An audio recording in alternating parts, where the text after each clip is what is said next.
Hey, cast members. Stages Podcast is up for the Podcast People's Choice Awards this year. So just go to podcastawards.com and we're under two categories. We're under People's Choice Award and we're under Best Female Hosted Podcast Award. So go on, log on, vote for us. We'd sure appreciate it. The link is at the bottom of this episode. Thanks. Hi, I'm Stephanie J. Block. And I'm Mary Lee Fairbanks. Welcome to Season 3 of Stages Podcast, where we continue to bring creation and connection to center stage. Is there a little one crying? Oh, no. No. There's just someone brushing their teeth in the background. I was like, babe, I love you. Can you close the door, please?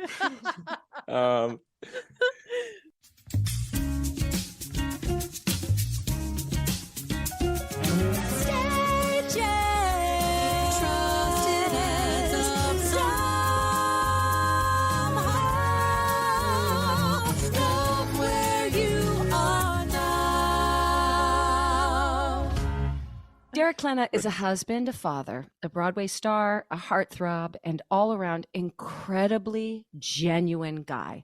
I was first introduced to his name and his work when I saw him in the musical Dogfight at Second Stage Theater, and I was completely blown away. Sebastian and I spoke of Lindsay and his chemistry, his star power already, his vulnerability, his winning charm, and in the last decade since Dogfight, he has worked nonstop.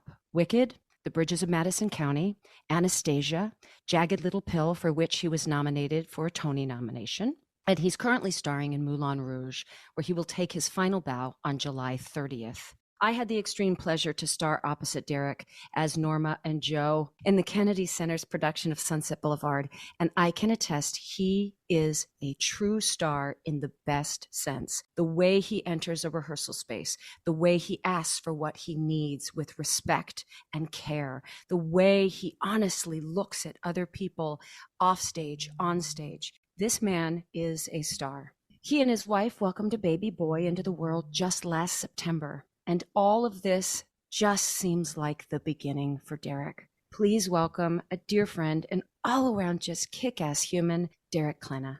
Derek Klena, to stage, please. Derek, please come to stage. Hey, y'all. Thanks so much for having me. That was the nicest opening ever. Thanks, on. Stephanie. Well, first, hi, Derek. First of all, because we're moms, we're going to have to talk about that sweet baby. Do you allow people to say his name? Can we refer to him? Oh, yeah. Dax. We're pretty open with it. Yeah, little Dax, man. He's 8.5 months old. He's doing all the fun things right now. He's rolling around. He can go backwards. He's trying to go forwards. Very frustrating. Did you always he just know? had 2 teeth sprout in last week. Okay. Nice. All right. So last night we had a pretty tough sleep. Poor guy. But I know you're not asking for this advice, but I'm just going to throw it out there. Have you tried a raw amber necklace where when they sleep? Yeah, so did we. Yeah, Vivi never drooled. Vivi slept through the night. It is a magic, homeopathic, like holistic way for teething kids. So obviously, you can get them at Whole Foods. You can get them online. You just have to make sure it's raw amber. And then, of course, when they take a nap or when they sleep, you put it around the ankle, not around the neck. But during the day, I used it with my son. And then when he, outgrew it, I cut it all up and made myself a bracelet out of it. of course you did. Nice. Yeah. So I wear All his right, little good to amber know. bracelet. Yeah, because he is drooly boy right now. Drooly That boy. is, it's everywhere. Yeah. Hashtag Drooly Boy. Hashtag drooly boy. That was another thing for me when you're coming into rehearsal. And can you believe, first of all, Sunset I was also Boulevard? a drooly boy. You were a Drooly getting Boy. to work with you, I was a drooly boy. But that was just 3 months ago. So would you say that was 3 months ago or 3 years ago? What does that feel like to you? The entire experience kind of feels like a crazy dream. It's such a fast process. And with such like a ginormous show, I mean, we had maybe 3 days of rehearsal and we were running act 1. Yeah. And so That's the truth. I mean, it was just such a mind cacophony of like musical theater goodness, but it just happened so fast. And so I would love the opportunity to get to do it with you again at some point where we get to like really like live in it and breathe in it and understand what we're doing. Because like by the end of the run, we were like, oh, we're finally like kind of getting into the swing of things. We And feel a rhythm. now We're closing. finding things. Of course. Exactly. Our first run through gets, reviewed. I would like at least like maybe 3 or 4 runs before people come and judge it. But as a But it daddy-o, was amazing. It was amazing. with a 5-month, what did that look like? Obviously, you have a beautiful support team. I know that my brain as a mom of a 5-month-old was just kind of mushy and deprived. So the idea of a character that never leaves stage and is constantly speaking or singing lyrics, were you finding that your process of learning this stuff looked a little different? Or are you just so young that your brain was functioning? No, I leaned on Alicia hard. I mean, I would come home from rehearsal. I mean, you saw me. There were times where I'd walk out and like during a break and be like, I don't know if my brain could retain much more today. But it's definitely in the conditioning phase. I feel like year one of parenting is very much like learning how to multitask, learning how much your brain can handle under like stress and no sleep and all the things. So I think it was a good like exercise for me. Good. So you came out For the the other rest of my side. life. Yeah, Right. You exactly. came out the other side and you said, I can do it. I did Yeah. this. If I But I can do would come this, I can home. do anything. Yeah. I would come home and I would ask Alicia. I mean, she was a trooper. She would run stuff with me like an hour or two after rehearsal, just because I'm a big person where I have to like drill it before I go to bed. Because then when I wake up, Mhm. hopefully like 75% of it or 80% of it is nestled in there. But if I try to cram it in the morning or think like, oh, I'm too tired tonight, I'll get up and do it in the morning, then it just doesn't retain as well. So Actually, the best time to memorize is nighttime. That's when your brain, when you go to sleep, your brain cleans itself and then it takes everything that it learned and observed all day and it turns it into a memory. It processes it and consolidates it and it becomes a memory. And so that's why in the morning you have better recall. But anyway, I want to get back to your wife. You guys have been together for a really long time, right? yeah, 13 years. Wow. Yeah, so she- we met 0 week of college, which is like move-in week. Friends from my dorm went out with friends from her dorm, and I just happened to sit next to her at sushi night, and the rest is history. And you've And been you were together Drew ever Boy. since. You were Drew That's- Boy. He was I was Drew Drew Boy. Boy, He was yeah. Drew Boy. Yeah. That's wild. You know, you don't hear relationships that often when people Yeah. meet that young and they stay together. I think it's really lovely. It's really do lovely. too. Yeah, Yeah. it's been amazing. I mean, we both moved to New York. We're both from California. She's from Northern California. I grew up in Southern California. Went to UCLA. I came out here. My first show in New York was Carrie, and then short after that, Dogfight. During my junior year of college, I actually left UCLA, didn't finish. And then she graduated a year early from UCLA and came out here. And she had always, weirdly enough, always wanted to live in New York. And she works in the fashion industry and like corporate retail. And so it just kind of like both our life paths and career paths led us here. And so when I moved out during my junior year, we only did about 6 months long distance. And then she actually graduated early, got an internship at a fashion company out in here that turned into a job. And here we are 11 years later. Loved We haven't it. left. Yeah. A lot of theater performers think that having a family is an impossibility just because our schedules are not conducive to, I'm using air quotes, the typical normal lifestyle. Did Mhm. you and Alicia always speak or think that you would have a family, or was it just recently?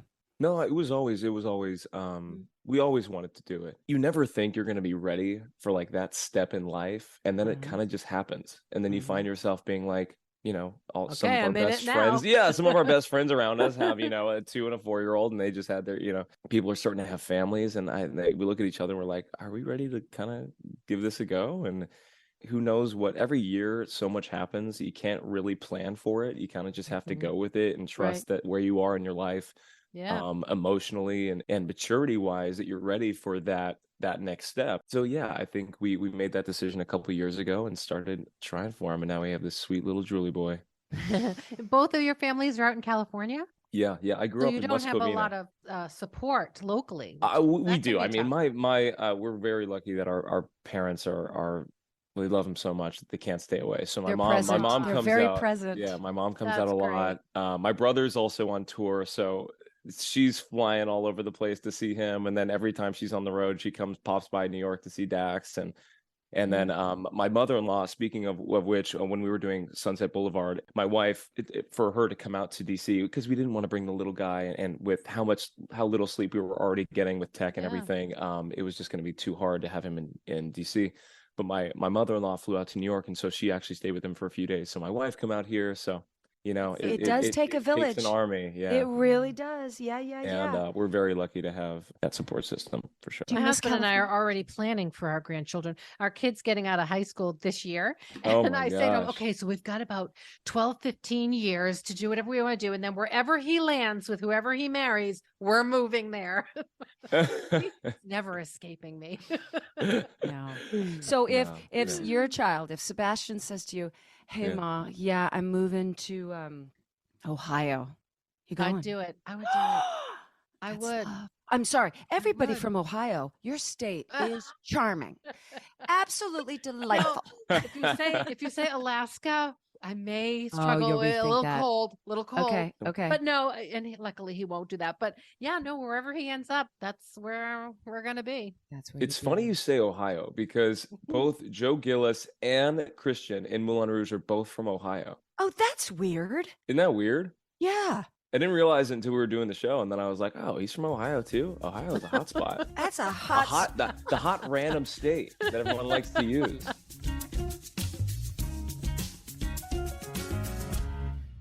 You're As, sharing like, the you know, stage with JoJo right now, and it is her Broadway debut. How It fun has is. that been to see She's- someone who's like fulfilling the dream for the first time? She's incredible. I mean, we all know her like vocal prowess and Yeah. her career, and she's amazing.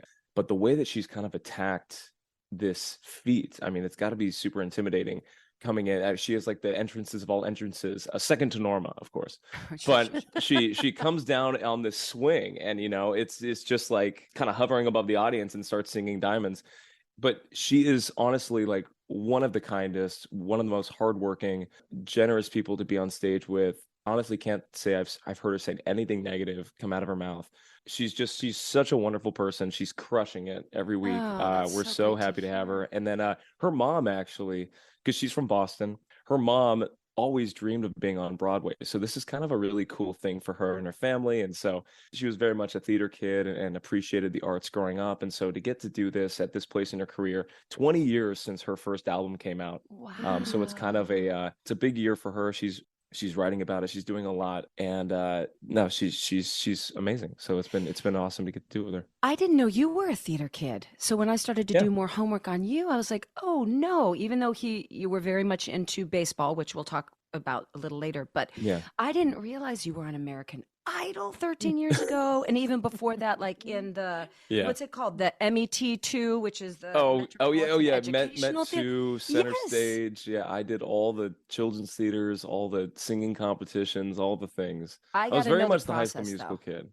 Really? Yeah. A lot of people ask me, like, when did you know that you wanted to do this? And it wasn't until I was in college, and I was very lucky. Like I said, my parents were very supportive. My mom was running me around to every audition, every rehearsal. My dad coached a lot of my baseball teams and made it easier for me to, you know, jam from the baseball field. We have so many mutual, like, if we went through our wormhole of people from Southern California and theater people that we know, we probably have so many mutual friends. But I did, you remember Elizabeth Howard's Dinner Theater in Tustin? Yes, Yeah. yes. So- Oh my gosh. so I I know, did- I can smell it. Yeah, no, it's very distinct. Very distinct. Not in a bad way. It's just like, you know, it's got But like that, a sense memory just slapped me across the that face. dinner Yeah. theater must. You know.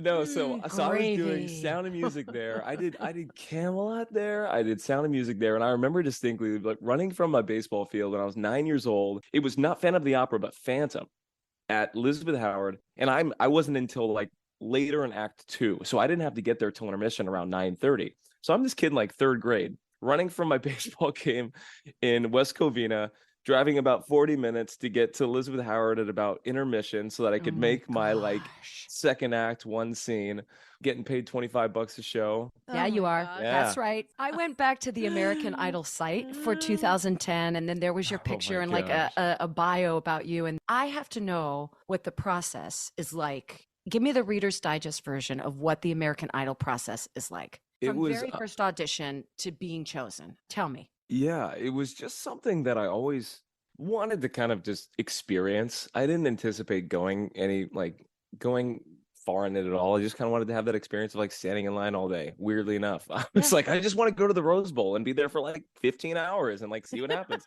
How old were you? How old were you? I was 18, so I was Okay. I was actually I was 17. It was right before I started college. Okay. And so the prelims, there's like 3 or 4 preliminary auditions before you actually get to that day with like Simon and like the panel. It was before I started college because the big Rose Bowl day where there's like 10, 15,000 people, they just kind of hoard them into, or like, you know, corral them into the Rose Bowl. You get there at like 4 a.m.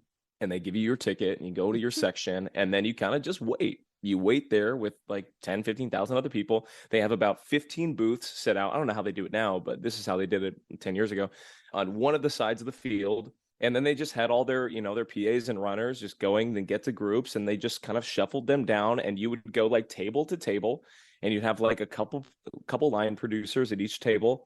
You'd sing, you'd be there with 3 people, you'd step up, sing your bit, and then they would literally start weeding you out. They'd be like, Okay, and tell me, what vibe were you given? Were you giving me like a flannel shirt around the waist vibe? Were you giving me a black t-shirt vibe? Like, you know, because you don't want to quote unquote appear musical theatery, right? Because I've envisioned what I would sing if I were to audition, and what they might say, and what sort of archetype I would fill the bill for. So tell me, you're wearing what? Okay, so I think I was just the most cookie cutter kid. Oh. You know, I couldn't leave the house without ironing my shirt. I love you. Love you, Mom. She made sure we were wrapped tight. So I think I was wearing like a sensible, like a bluish, light blue Henley, or like a V-neck with a sensible jean. Or maybe like an like a V-neck blue with like maybe like a lined like express, like roll up the sleeve shirt open, of course. And I also was like very much like a Leif Garrett like bang kind of kid. Love the Leif Garrett bang. Give it to me. California flips and like a bang. So I was serving like Cali, like you're approachable, all-American. Yeah, exactly. And my story was definitely like the baseball kid turned theater, turned like singer. Like, and then eventually they were trying to get me to like unleash like all my darkest family drama. And I was like, no, I actually got a pretty good family, very supportive, and pretty good upbringing. And, you know, I did this. And they're like, yeah, but like, wasn't it difficult? I'm like, yeah, it was, but you know, luckily, you know, everything, you know. And so they eventually they were like, all right, we're not going to get anywhere with you. Yep. I love that you mentioned dirt here. I love that you mentioned Leif Garrett, because for me growing up, like it was him on the cover of Teen Bop, and then it was like Ricky Schroeder. If there was a Teen Bop, you would absolutely be like a Teen Bop boy. Have you been on the cover of one of those mags? Of Teen Bop? Something like that. I don't know what they're called anymore. I sound like the old lady. No. Get off my lawn, but I don't know what they're called anymore. Maybe like my high school's version of it, like way back in the day.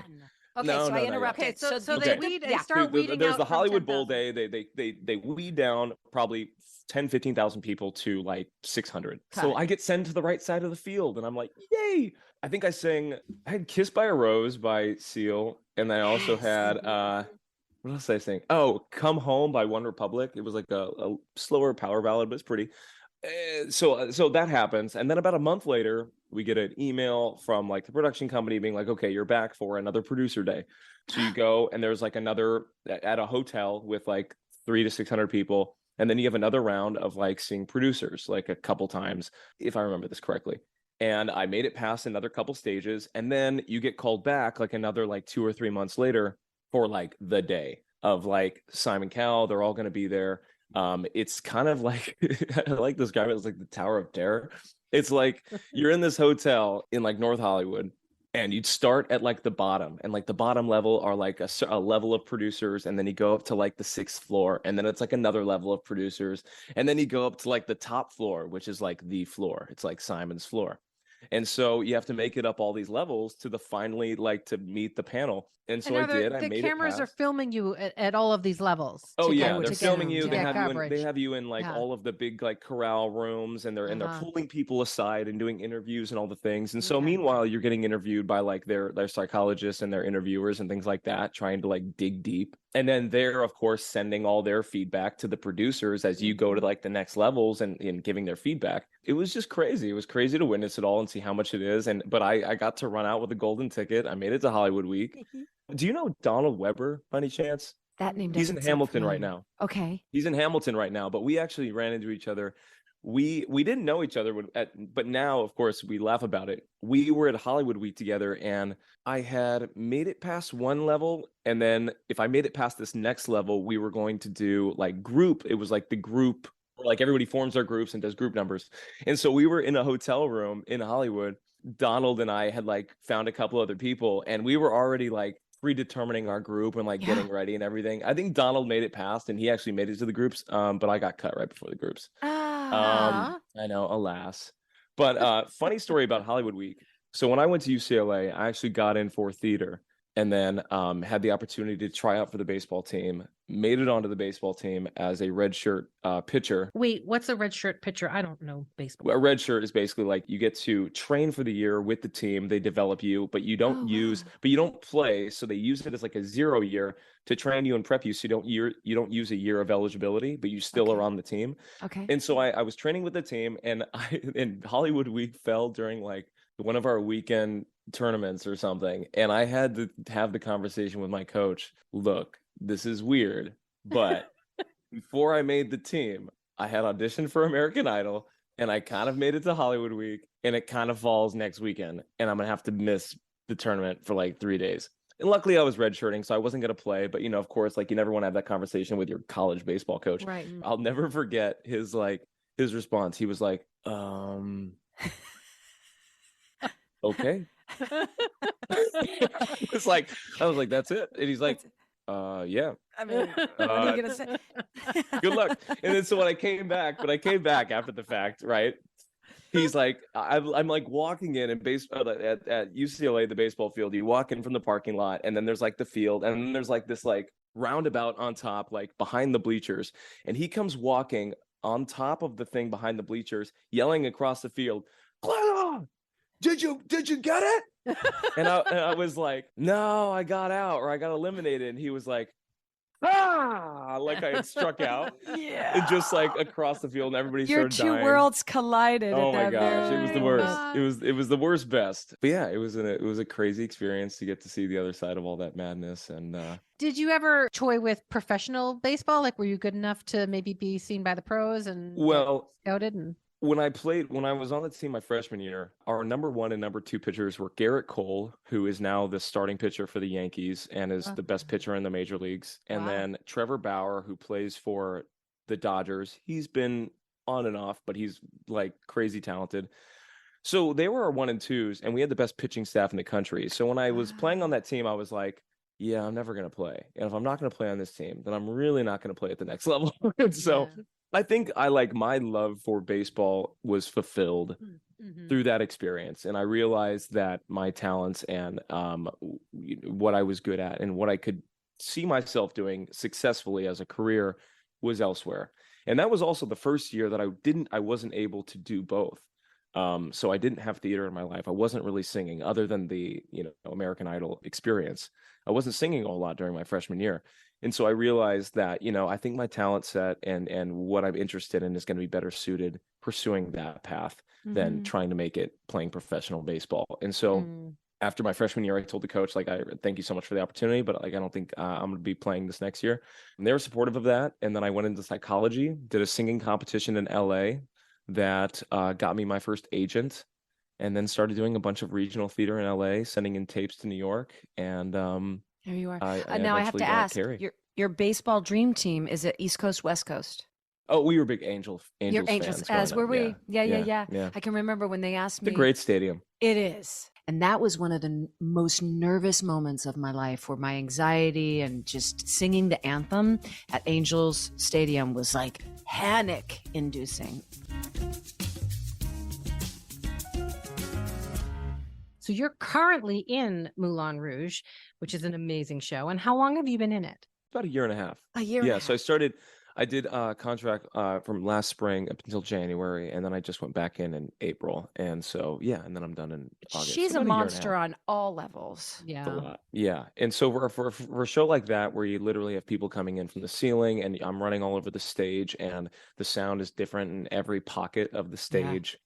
We also have this passerelle that kind of goes out into the middle of the crowd. And then we have some of the audience that are hugging the stage, and some of the people, and most of the audience are on the other side of the passerelle. But for a show like that, where there are so many like dead zones where you just like lose sound altogether. Now, not to put down Moulin Rouge at all. I mean, what they do and the feat that they've accomplished is brilliant. And the fact that we can hear ourselves as well as we can is amazing. But, you know, the way that musical theater is evolving and how complex set designs are becoming and sound designs and the things that people are being asked to do physically, I do wonder if at some point they will become more and more a thing.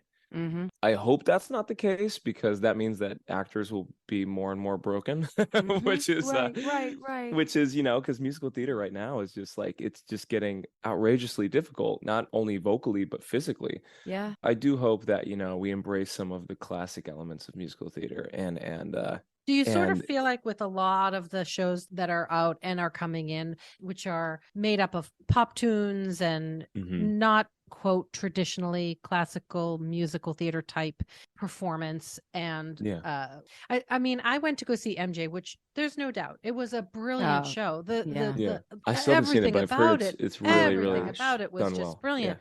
But as I sat there, the guy in front of me was singing at the top of his lungs, and the girls next to me were standing up and dancing. And I was thinking, am I just getting old? Because to me, I just want to see and hear what's happening from the professionals on the stage. And I don't want it to turn into a concert feeling around me. And I know that's not a very popular thing to say, but it is the truth for me, from my perspective. It's my truth as well. And I believe we are now a society that wants to be interactive in all things. We don't want to just be spectators of anything. It's like it has to be see me too, hear me too. I want to be a part of. And for me, the one thing that disappeared that I went, aha, this is going to change things. And maybe Mary Lee, you and I have discussed this, is the overture. Because to me it is the thing that sets everybody into a different space, brings you back to the connects world. everybody into the world of theater, right? It unifies people. You have to sit there and kind of decompress for 5 to 6 minutes. It also allows the people in the audience to start hearing the tones, the themes, the musical lines that they will soon be hearing, which familiarizes them with the piece. When they got rid of that, I was like, you're being gut punched from loud city streets or whatever was outside this brick and mortar building. You're coming in, and now all of a sudden it's going to take you 10 minutes while we're on stage for you to kind of adapt to the storytelling. And I'll tell you something else that does is energetically, that the vibrations from that music go out, sweep in the theater and unite. It gets you on the same length. It gets you, you know, moving together and feeling together before you enter into this beautiful story. And I agree with, I sort of miss it. And I understand the value of this type of theater with, you know, making it more mainstream and pop and all of that. It gets people in the door. It's bringing a new audience to theater. But part of me really worries that it's going to sort of, the theater that I love is just going to fade away. I worry about that. What do you think about that, Derek? I agree. I think that Moulin Rouge kind of does something cool. There's a little bit of like a pre-show in Moulin Rouge, which is a nice hybrid between a like more contemporary show, but still setting your audience up and inserting them into this world and like prepping them for the theater experience that they've signed up for. And so what's kind of cool is, you know, at 10 minutes till, performers start to go out and they bring you into the Moulin Rouge, and the design of Moulin Rouge is insane. The inside of the theater is completely transformed, which helps. Yeah, when you enter the theater, you feel like you're there. And Derek McClain crushed it. So we kind of give them a little bit of that element without like the traditional overture. That kind of gets them set up, and then we raise the curtain in like a very dramatic way that like announces to the audience, all right, you're in. Now prepare for like a traditional theater experience. But I think it does. And it's tricky because you have like, we are more seasoned like theater goer audience members who have a history with it. But fortunately, unfortunately, Broadway is a very economic beast. And in order for that, for the financial liabilities to be met, you need a certain influx of international tourists and domestic tourists. And so you need to cater to that audience. And so I get why these new theater, or these new more pop rock-based musicals, more contemporary musicals, lean more into what is more recognizable to the general public. Like, we totally get that. But I think it would be nice to stick to some more of the traditional theater elements and not move so far away from that. So therefore, like, you have these audience members that maybe have never seen a Broadway show in their life or never seen a professional theater show in their life, and really understanding, the art of it, the history of it, the tradition of it, while also embracing this new like contemporary element, Right. and staying present and staying ahead of the curve. So I think there is like a middle ground that I think we can meet. I like the middle ground approach. I think both can Yeah. be true, right? You can Yeah. have the Met and the Guggenheim, and you can have Madame Tussauds. But if we only have Madame Tussauds, and I'm not saying that Moulin Rouge is that, but you get what I'm saying, right? That Yeah. the general public is going to want, or we have been conditioned to want, more of a Disneyland-esque, and you're going to have that, and that's available to you. I just hope that we can also then invite them, welcome them in, or have plenty of possibilities for people to also visit the Met and visit Guggenheim. And whether it's their bag or not, they will see something that is unfamiliar to them and hopefully inspire something else, so that they'll want to see something that they're not familiar with. Yeah. Absolutely. Great Comet did another great job at that as well. Oh, Where you kind of like go, what? Oh, I thought you were complimenting me. I heard great comment. No, you were saying Oh, no, great I said comment great of comment. 1812. That's why I was like, did I miss it? Were you Oh my in Great God, Comet? Stephanie, I was I thought never- the same thing. I thought he was saying that's a great comment, Steph. Thank you. Thank you, Derek. Oh my I work God. hard at Your Josh podcasting. Groban was impeccable. No, but you're right. They did. No, but They like, did do an but I incredible think like job at that, and like what like Sleep No More and like a lot of these immersive like experiences have done so well is exactly that. And so I think like, and what I'm excited for Here Lies Love, Here Lies Love. because yeah. they're completely transforming the theater. And so Yeah. LaChance when is actually producing that. She's been telling me, Oh, cool. they're putting in a dance floor and they're doing this. And Oh, so, thrilling. yeah. Oh, man. Yeah. yeah, we've been getting She's sneak very peeks from excited. Alex Timbers. Ah, fun. And it just looks so cool. So I love that. I love those innovative takes and those really creative takes to kind of like bring your audience in and give them an experience rather than a show. That also takes the edge off of, and the responsibility solely, or the sole responsibility off the actors. By setting your audience up in that way, you're For an setting your actors up for experience. success. That's right. Yeah. That's You're right. setting them up for success, and they're not having to do all the heavy lifting on their own. So your audience is, before the actors even open their mouth, they get it. Mhm. And so that is a gift to an actor, is to go into a space and already have your audience kind of prepped, for what they're kind of going to experience. So I hope there's more of that. Do you know And what that you would instead like? of the songs getting higher and higher and higher, maybe we just like gussy up some of the design and Wouldn't that be get creative. nice? Wouldn't Yeah. that be nice? What do you think is next for you? You may already know, but are you going to take a little breath? Are you jumping into something immediately? I think so.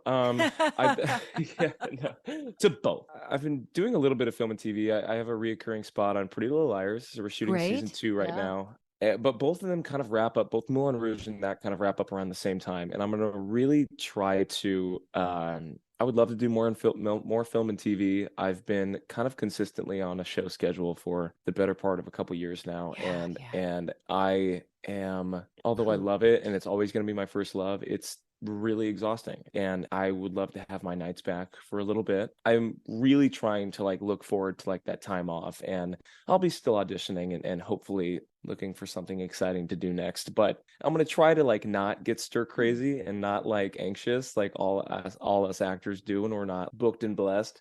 Dive into bath time and book time and bedtime routine. Yeah. Yeah, That's such a Gosh. gift. It's such a gift, and it It goes really is. so fast. So, Yep. Yeah. enjoy it. Enjoy it.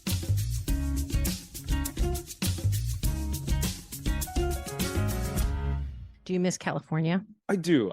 There's parts of it I miss. I love, because my wife and I have talked about a lot about what life would be like for us there, because we've both had our fully our professional lives here in New York, I think I love the people in New York and I love the atmosphere of New York. I think I like the industry in New York better than I like the industry in LA. Mm-hmm. LA has its benefits for in the film and TV world. A lot of it's based there. A lot of the production companies and the networks and all the things are in LA. So like for that, it's definitely beneficial to be kind of in the room where it happens. Who knows? So much happens in life. I think work would have to take us out there. I don't think we would make the leap to California. Although, who knows? Lots change. Nobody knows. never I know. We'll be That's thinking right. about schools and all the things for Mhm. Dax in like the next 3 years. So who knows what happens? But for now, we're really happy in New York, and we love jamming out there when we have like a few weeks just to kind of bounce back and forth between the families. That was kind of the beautiful part of the pandemic, is getting to spend such like valuable time with everything kind of standing still with our families. I think, despite the chaos and the terror that we were all facing in the world, that was definitely like such a memorable highlight of that experience is just being. And for me, I don't know about you guys, but great phrase, just being. Yep. I get so anxious and I'm always feel like I should be doing something.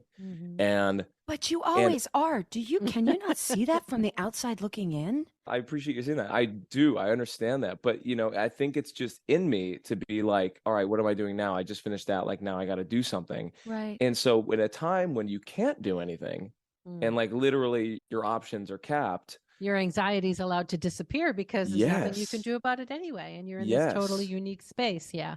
And so Sure. that both my wife and I found like a newfound love for those moments with our families that we hadn't had in a long time. We had been in New York for, almost 10 years at that point. And so to have those times at home were really special and kind of, it was cool. It kind of reignited our relationships with them in a different way. That was really cool.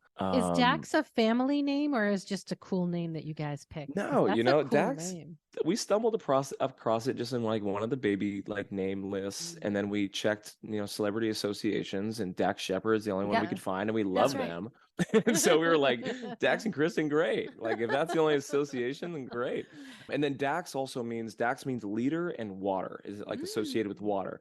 And so my wife has her family, her dad and her great grandfather and her brother and his brother. They built this house up along the Northern California coast near Sea Ranch in a town called Gualala.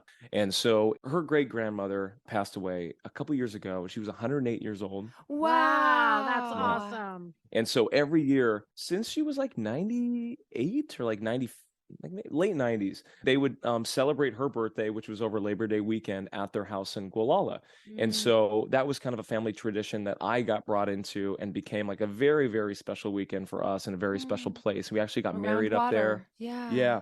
And so, the association with water and being a leader, we were like, oh, that kind of checks out. And so Dax was always just kind of a front runner from early on. And then eventually when we met him, because a lot of people say like when they meet their baby and they have like a predetermined name, sometimes it just doesn't feel right. And then they have to go back to the drawing board. That's right. We had 3. And until we met her, we were going to decide. Yeah. It was Francesca Rose, Cecilia Evangeline, or Vivian Helena. And and they all have different meanings, but Vivian is vivere, to live. And it took us so long to keep life. I just could not keep life in my body. I kept losing so many little ones.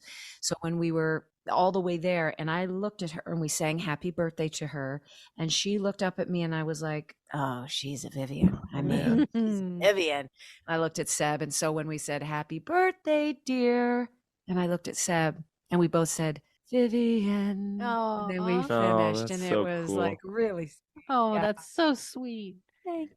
That's So so you both cool. said it. You said it at the same time without even Yep. discussing it. You just knew. Yep. Love that. What if you said different names? I That would've been know. a different conversation. Then they would have gone with the third name that neither of them said. And then you repeat. Birthday, dear Vivian. Cecilian. Her name would have been Cecilian. Yeah. Which Oh I my would have really God. liked. I know Hey, you would have. Sicilian. You feisty That Italian. reminds me of that Modern Family episode where the guy the husband, the one I love, what the hell was his name? The husband, who's married to the blonde. I know. Oh, we should know. Phil. Phil. Phil. I love Dunphy. Phil. So he was in trouble for something and he didn't know what he did. And he goes, happy anniversary day, because he didn't know what the hell he did. He didn't know what to celebrate, but he knew there was something. He missed Yeah. something. It was really Missed cute. something. That is so Also, genius. That show is so good. Do either one of you watch Saturday Night Live? I'm usually asleep before, yeah. but back in the day, it was Will Ferrell and I think Kristen Wiig, and they didn't know what each other was going to say, but they would just look at each other's lips and try to say the same thing at the same time. And Fred Armisen. Fred Armisen. Oh, would it do was that Fred one, too. Armisen. Yeah, Fred Armisen. Oh my gosh, Yeah. it would make me pee. And they would Derek just look. knows They I were pee like when I they laugh. were like a jingle trio, right? They were like That's right. like a singing trio, and they had all these albums coming out, but they never knew what the name of the album was and what the title song was, and they'd always go on Weekend Update. And Seth Meyers, I think, would always ask them. He's like, "Oh yeah, what are some of the top songs on the album that people would really bop out to or know?" Okay, and they'd let's be like, try. "Oh, it is riddled Derek, with go. good Start. Let's ones." try. Okay, Try. let's try. No. Go, Yeah, Derek. go. Come on, No. come on. You Yes, can do it. yes. Oh gosh.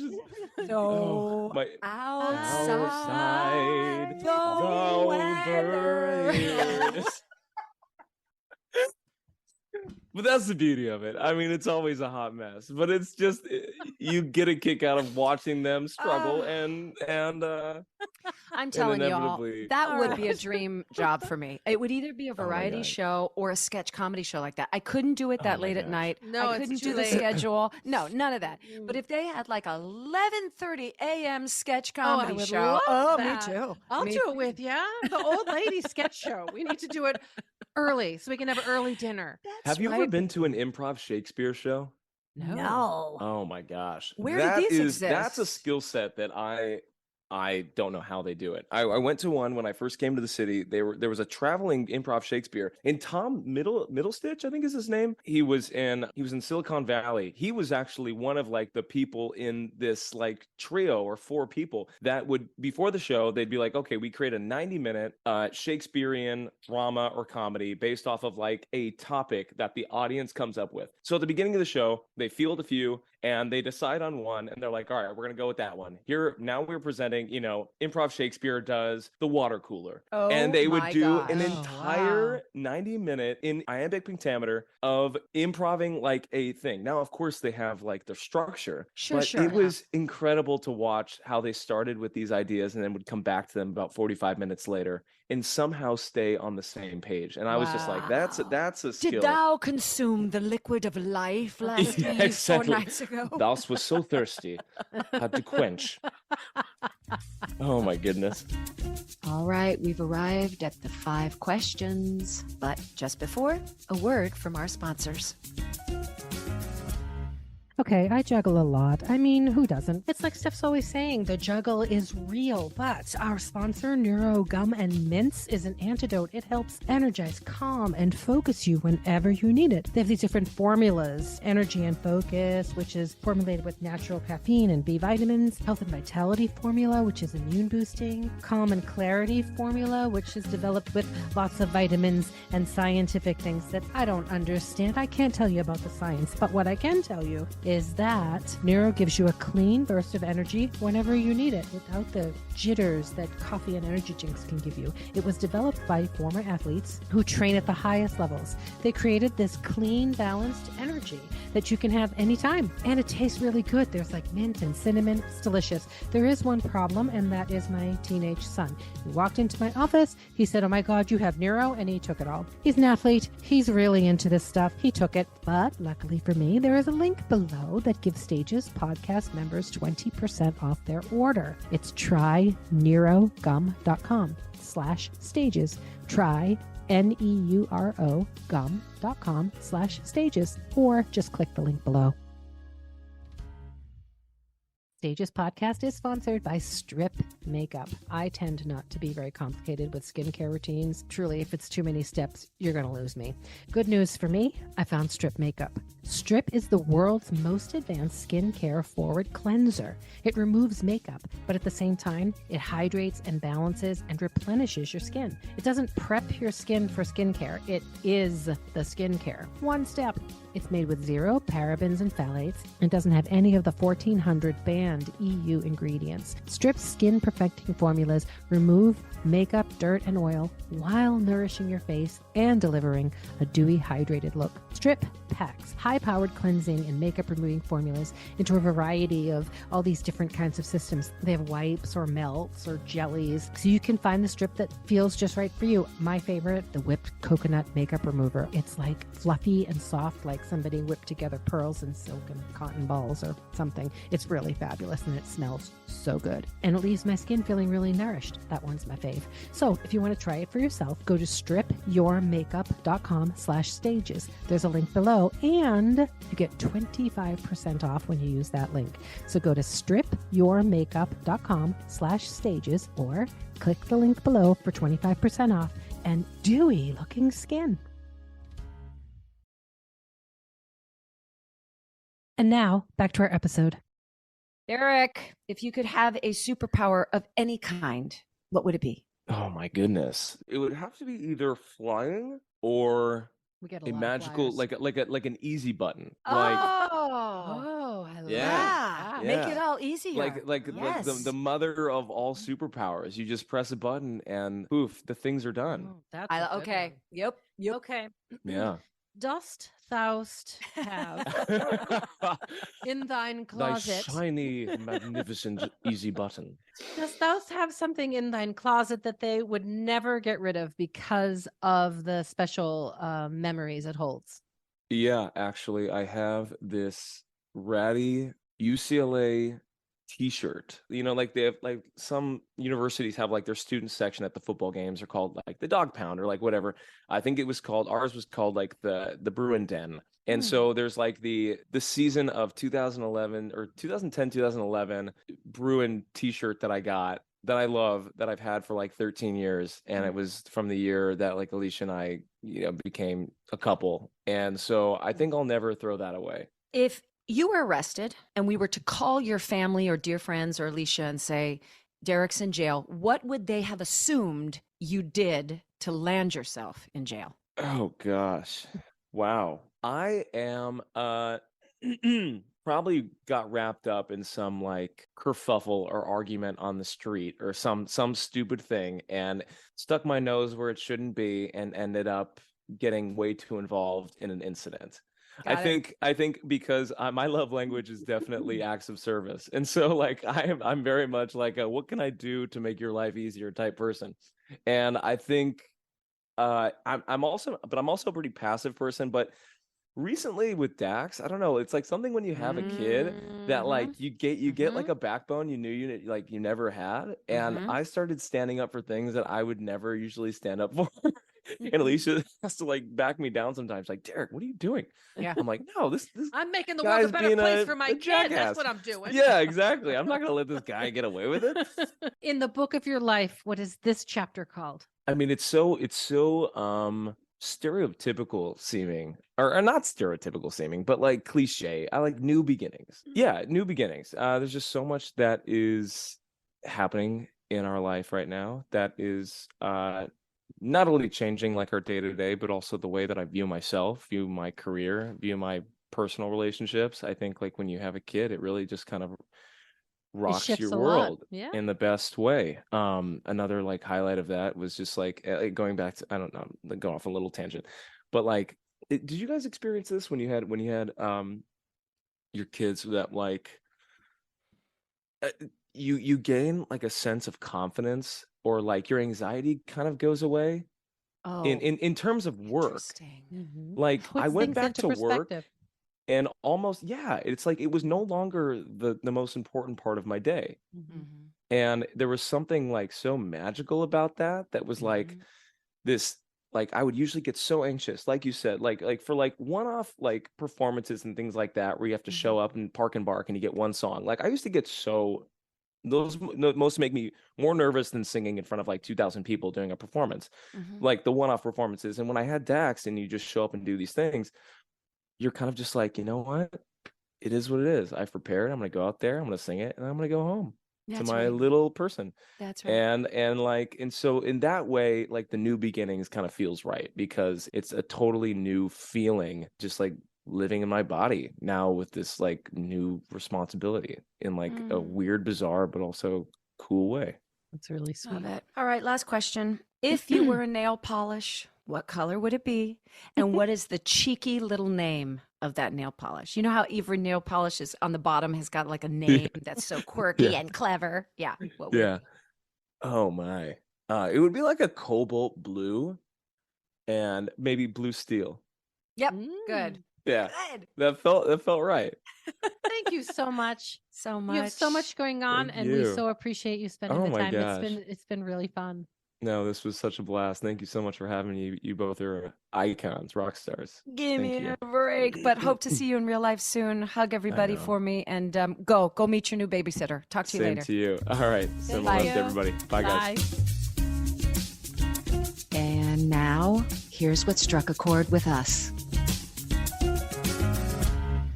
That was so sweet and nice. Yeah, I recognized in him something different because, again, if you just look at him, he stands at 6'1". He really is like the cover of a teen magazine. Yeah, totally. There's just something so heartthrobby about him. Yeah. But his sort of just showing up as he is, there was no pretense, there was no affect.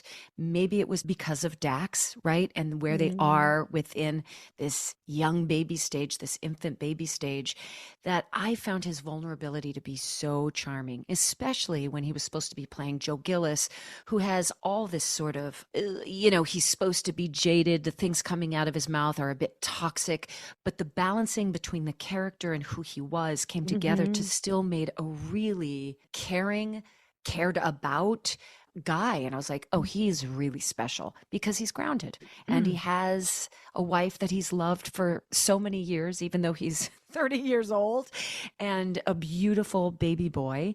And that's sometimes I find it to be very rare in a rehearsal space or in our industry to find the combination of all of that coming together without complaint. Right? There was never this, oh, you don't understand, or I'm sorry, I don't know my lines. I'm just so tired. You could see it in him that he might be tired, but there was never any sort of excuses or complaining, or he was a great partner. So special guy. It's funny doing this podcast and talking to these kind of young 30 somethings. Are they really different than we were when we were 30 somethings? Because they feel very different to me. They feel way more grounded than I think I was when I was that age. And they have a larger perspective than I feel like I did at that age. I don't know if I'm misremembering but they feel different to me. Well, I'm going to say this. On a whole, I'm not sure. But for those that we have extended the invitation to join us, I think we recognize in them something that is valuable, something that is extraordinary. For them to say yes to go onto this type of podcast where we say, look, it's not about touting your resume and your credits and your drive and your ambition. We want to talk about your life. We want you to open up your heart and chat with us. So it's a type that would even agree to that. I believe so. I believe this format is lending itself to bring us people that say yes. And those yeses are coming from, whether you're in your 20s, 30s, 40s, 50s, and beyond, just a certain spirit.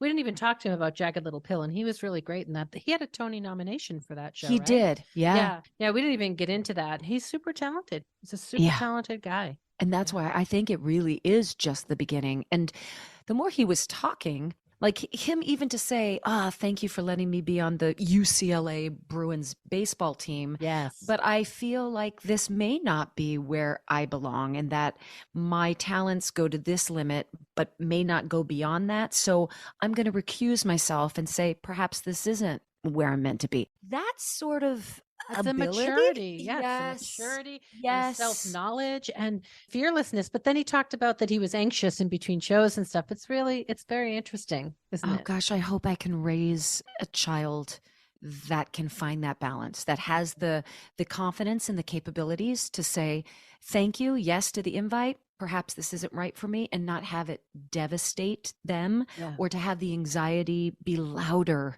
than the reality of it and the knowledge. That's right. That's right. Yeah. That's right. And it is complicated raising a kid right now because of, I don't know whether it is just the social media aspect. I don't know whether it's still feeling the effects of COVID. Boy, am I noticing anxiety in a lot of kids, including my own, and it manifests itself in so many different ways. And my son was telling me he has a friend that has anxiety, and whenever this person gets, upset, he's like, that's it, 25 push-ups, let's go. And he makes them get on the ground and be physical, because for him, the physicality helps transform feelings that aren't pleasant into something useful.